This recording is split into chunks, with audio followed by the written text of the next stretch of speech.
Welcome, everyone, to the first edition of Eyewitness. We're going to run you through the heap of shit in news this past week. Oh, and it's been a quite hefty heap of shit indeed, John. Very hefty. This week, Nancy Grace and 2 Chainz battled over the legalization of pot, where 2 Chainz came out on top saying everybody should basically take care of their own. It's about governing your own household, it's about taking care of your own property, and it's about having some kind of structure. Now, I think Nancy Grace was just being her regular old detective self. You know, and it was well said by 2 Chainz, and, you know, what she really said kind of came as a shock to me, because I always thought she was a fictional character in children's books. She would have done a good job. Yeah. Maybe teamed up with Hardy Boys.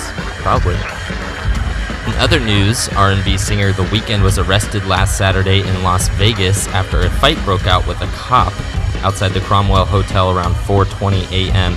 This is just confusing because I thought he was a soft character, you know? You know, the thing about this incident is it really, asks more questions than it answers. Like, what does this mean for Coachella? And how is he going to continue his drug-fueled orgies? Nobody knows. But he posted an Instagram afterwards saying, "Escaped from Las Vegas." This week, Action Bronson lived out a lifelong dream and went on Funkmaster Flex's Hot 97 show and gave us a pretty dandy freestyle. And it was actually so hard that the headphones came flying off of his head. You know, listeners in the studio actually said that the room felt physically hotter when it was done, which was actually nothing compared to the disgusting smell of pastrami and kettle coal that was leaking out of his mouth hole.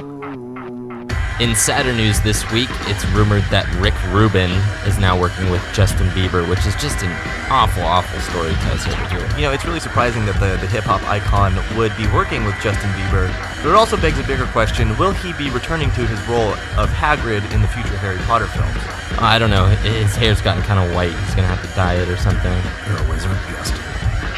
And last but not least, HBO has announced that the Kurt Cobain documentary Montage of Heck will premiere on the premium cable channel next year. It's actually executive produced by his daughter, but they're saying that Courtney Love has zero interaction with it. Well, let's thank God for that, John. And interestingly enough, Kim Jong-un released a statement saying that upon the film's impending release, he will launch another cyber attack.